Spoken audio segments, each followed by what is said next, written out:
popping? Uh, Another video by the homie KTO on that boy the Fridge. If y'all don't know who the Fridge is, he was the big 400-pound D tackle from Clemson who played on the infamous '85 Bears.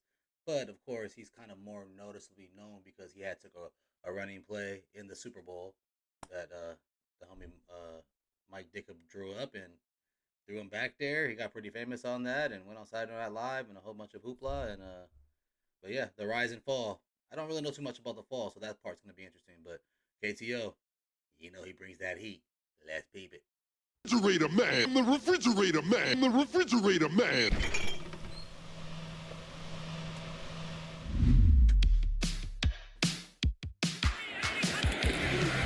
Perry. That one registered 3.8. Perry in motion. The pass to Perry. I don't know if they're gonna bring it up, but the Super Bowl run, it's a I want to say I don't want to say gift and a curse. That's not the word I was looking for, but it was kind of a bittersweet moment because Walter Payton, of course, sweetness, the Chicago Bear, didn't even get to record a Super Bowl, a touchdown in that Super Bowl, and a lot of players felt like, why would you give it to the Fridge just to try to, exactly what the Kansas City Chiefs are doing and stuff. But I'm not even gonna go there right now in this video. The refrigerator. And watching. Oh. The refrigerator came in the game, and the whole place was standing up. They want to watch this one. William the Refrigerator Perry was and still is larger than life. At its peak, he reached levels of fame in the 80s akin to Hulk Hogan and Mr. T. The refrigerator calls for a tackle. Oh, Doing damn, things no sports fan had ever seen. He may be 300 and plus pounds, but he's an athlete. But following his meteoric rise, William Perry, as a player, slowly fell into obscurity and has battled personal issues for decades. This is the rise and fall of the Fridge. Now, before we continue, this video is sponsored by SeatGeek. With over I'm gonna keep it 100. I don't rock with SeatGeek. Them shits they be lying. The taxes are way too much, bro. Piss me off. born 10th of 12 children in Aiken, South Carolina, William Perry was always big.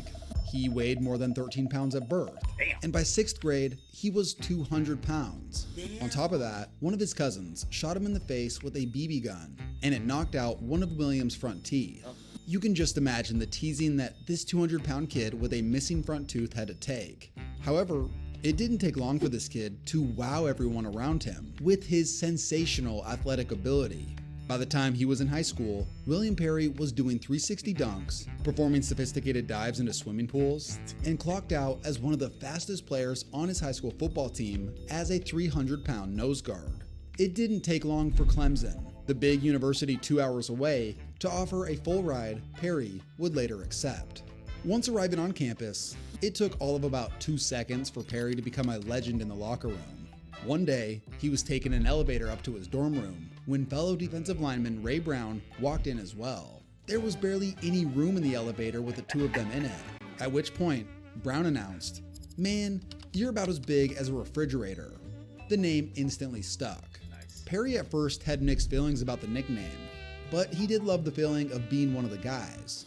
As a freshman, Perry helped Clemson achieve a national title. Oh, The damn. following 3 years, Perry, who stood out like a sore thumb, completely dominated. He earned All-American honors 3 straight years and was named ACC Player of the Year as a senior.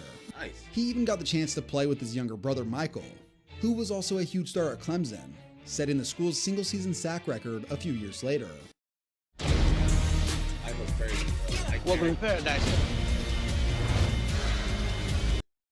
Yeah, Mike Perry. That's crazy right there. Hey, you guys gotta subscribe, man, so I can you feel me? Go to premium. I told you I'm not going to premium unless I get 100 subscribers. Y'all pissing me off. Love y'all. As a prospect going to the next level, pro scouts had mixed opinions on Perry. On one hand, the Fridge was a massive physical specimen who dominated in college.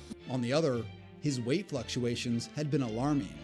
Perry weighed as much as 340 pounds as a Yeah, senior. NFL's a different His beast. weight had been as high as 390 pounds. Wow. The fluctuations had been so wild that there developed a concern. At the pre-draft combine, Perry weighed in at 350 pounds, only because the scale stopped at 350. Perry became the That's the craziest shit I ever heard, by the way. Hold on.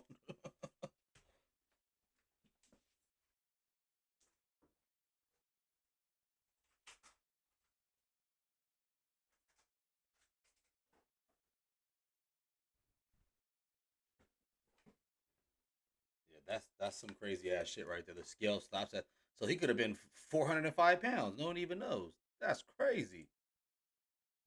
talk of the class, primarily because of his weight. If he was able to get it down to near 300, he was a first-round pick. If not, his stock would plummet. Clemson's athletic trainer Wade Perry 3 and 4 times a week for the last 6 weeks building up to the draft. He heard more and more from scouts and trainers who just wanted to hear the latest number. Ultimately, he got down to 317, which was enough to convince Bears head coach Mike Ditka to take him. Chicago Bears first-round pick, Oh, wow. William Perry, defensive tackle of Clemson. Well, That's the most exotic pick of the day. While Ditka was excited, the man who would be primarily coaching Perry was not. Buddy Ryan. Buddy Ryan, the defensive Rex coordinator, Ryan's dad, threw though. up his hands on draft day and called it Hard-nosed a coach. wasted Crazy, pick. crazy guy. Throughout training camp and the early part of Perry's rookie season, he served mostly as a pawn in a power struggle between Ditka and Ryan. Ditka demanded Ryan use him more on defense, while Ryan flat out refused, keeping Perry mostly on the bench. This forced Ditka to get creative. Ditka, who normally deals only with the offense, was explaining something to rookie William Perry. Get that on film so the 49ers can see our trick play, guys. Way to go. Get out of here. On the road against the Niners, Perry had 2 mostly underwhelming carries for 4 yards. William the Refrigerator Perry carried the ball. However, this started some buzz around Chicago and the NFL. What was Chicago doing with this behemoth of a man in the backfield? Buddy Ryan said it was a wasted draft pick, but Buddy Ryan, the defensive coordinator, didn't know that he could work into the backfield like he has. The following week, Ditka utilized the big rookie once again. This time, it created a frenzy. I can't front. I knew the first carry was against the Niners because Steve Young had brought that up on his football life because they used it too. We used it, you know what I mean, in the '94 or like in the playoffs and stuff. But I thought his first, like the second carry was in the Super Bowl. I didn't know they utilized it like he was a damn fullback the whole year. It all started with the use of Perry as a lead blocker on the goal line. And he's in behind the refrigerator. And this crowd loves it. He I looks wonder like why a Mack he didn't go truck. to guard. That would By have this been. point, the crowd had lost it. And as Chicago approached the goal line for the second time, the crowd chanted, "We want Perry." They got what they asked for. They give him the football and Perry. Touchdown. With the crowd beside themselves by this point, the show wasn't over. Here he comes. Uh-oh. Imagine being Listen to the crowd. It sounds crazy up in there, bro.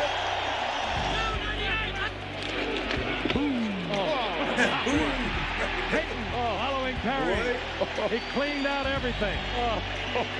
Yeah, I would have moved him Hey, hard. George Cumby, he just said this is unfair. Give him like 3 seconds. These 3 plays had created an instant legend in the city of Chicago We are watching a folk hero being made. and a national sensation overnight.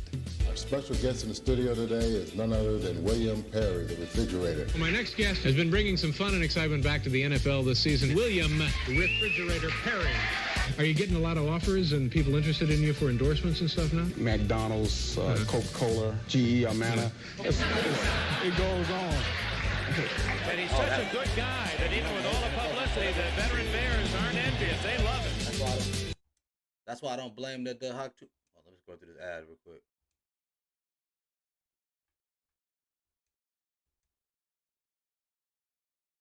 Now the commercial space. Wow, this is But yeah, great. that's why I don't blame. What you said about That's why I don't blame the Hawk Tua girl or whatever. I'm gonna get your money if everybody's gonna pay you. Shit.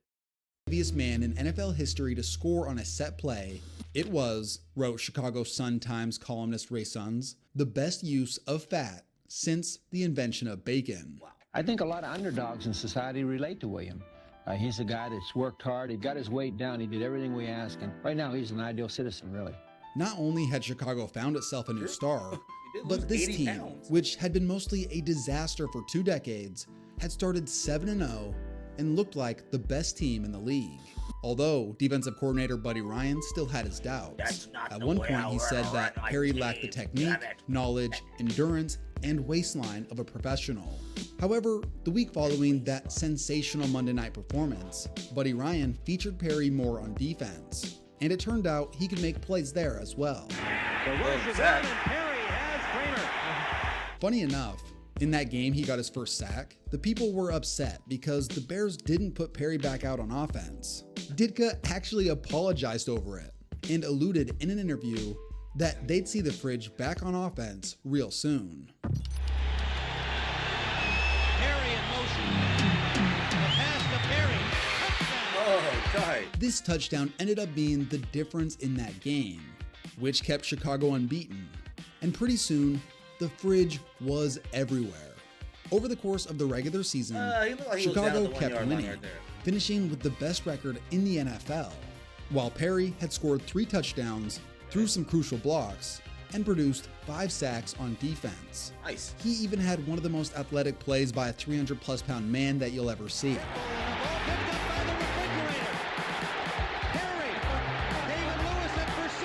But as crazy as this season had been, the peak was yet to come. The kid is one heck of an athlete. You know, he can throw the football. He's also caught a pass for a touchdown, became a folk hero in football this year. Perry's going to throw the ball. If Perry threw a touchdown here in the Super Bowl, God. I think Chicago would have burned down. Oh my God. No, he decides he'll try to run through That people, would've and he been doesn't crazy. get very far. Ultimately, he didn't. But he did get his chance at scoring again later. Perry. One of the greatest NFL storylines in some time had reached its peak, and the Fridge remained a massively popular figure in the aftermath. Even his Super Bowl ring garnered. Funny story about this. I know football, bruh. And I don't think KTO's going to bring this up.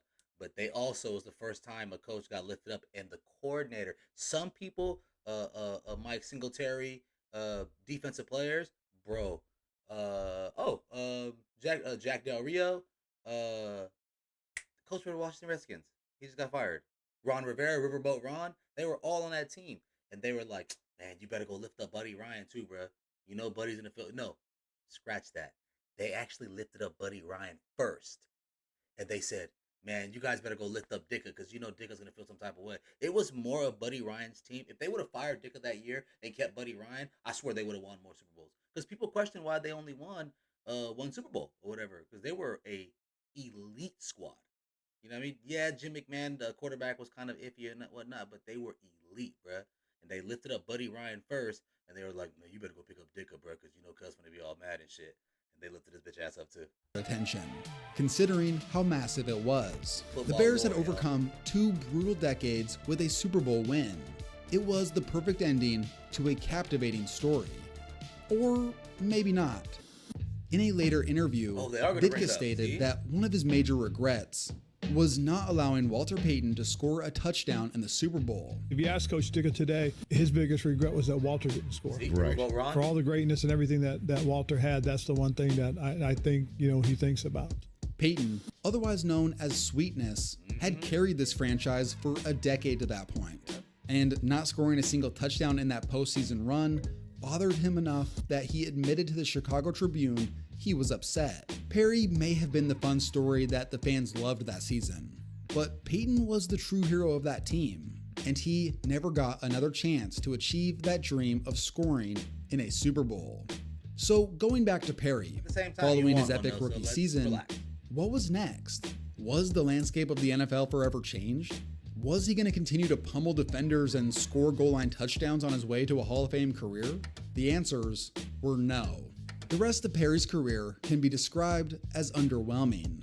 The following training camp after the Super Bowl, he showed up to camp overweight and out of shape, Oh, he was partying, much to the boy. dismay of the coaches. Getting Despite being a paid, fan getting favorite good. commanding high dollar amounts for personal appearances, this weight issue really derailed the Fridge from being a special player. He served mostly as an average level starter in Chicago until he was traded in 1993.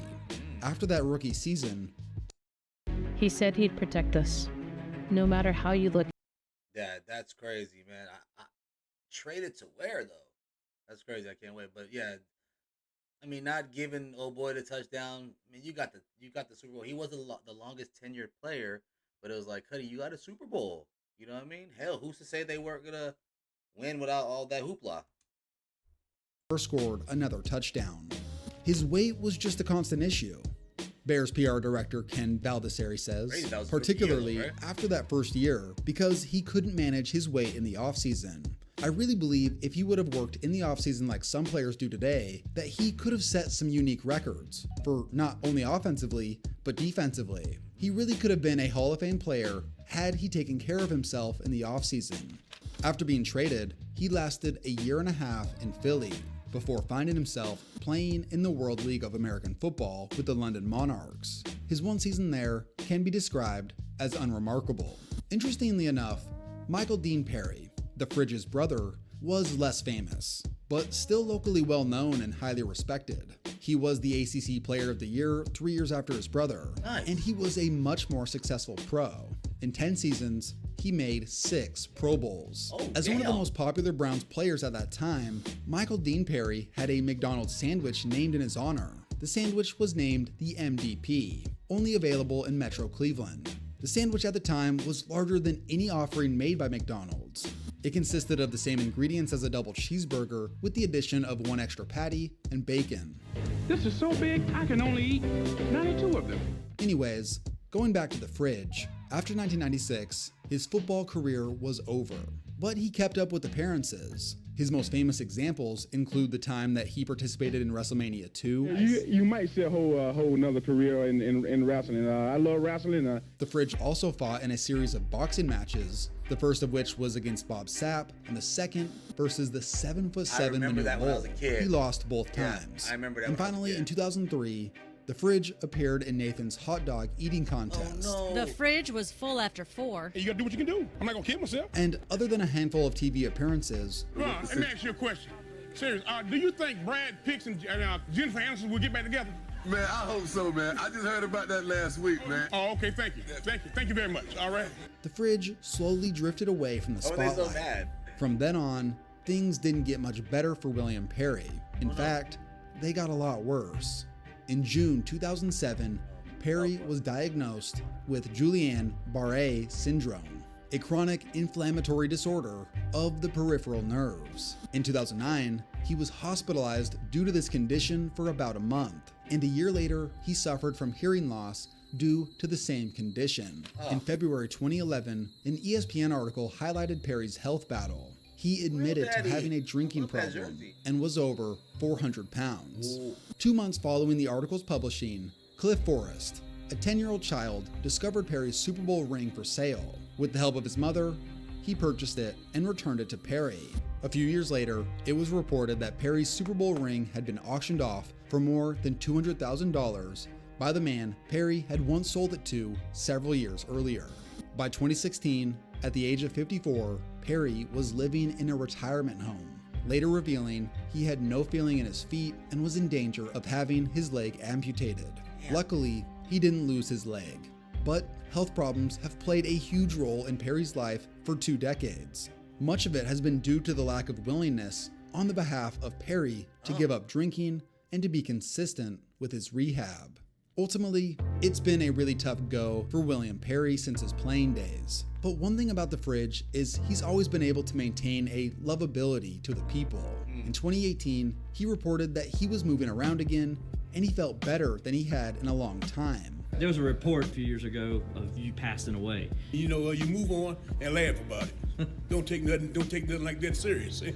I also found a video from a few months ago where this guy happened to run into William Perry near his house. In the video, he stated that the Fridge said he was doing well and was happy. You can't sugarcoat the struggle that William Perry has been through in recent years. But this man is still a legend, a beloved icon to the city of Chicago and to football fans as a whole. Whether you are from the generation that saw him live, or the younger generation like me that got to hear the stories, watch the old highlights, and play with him in NFL Street, we can all agree that the NFL world is better for having William Perry a part of it. You just can't tell the story of the league without the refrigerator. The Bears have had some rough decades since that Super Bowl winning team. But beyond that Super Bowl, their fans should take pride in one thing. They have the most iconic big man highlights. First with the fridge, and second with the ice maker. They trail 13-0. The screen is intercepted. Yeah, the one-hander though. That shit was Look clean. at him rumble. 40, 50. Watch out. The earth is shaking. He's at the 30. He's at the 20. He won't give it up. Oh, my. I love it. I'm gonna let this beat right out real quick because y'all know how I feel about the beat already. Here we go. Here it drops. Yeah, man. Hey, another great video, of course, my boy KTO, man. Shout out to the homie The Fridge. I hope your health gets well, brother. Shout out to the 85 Bears. Damn, I wasn't even born yet. I was born in 88, y'all.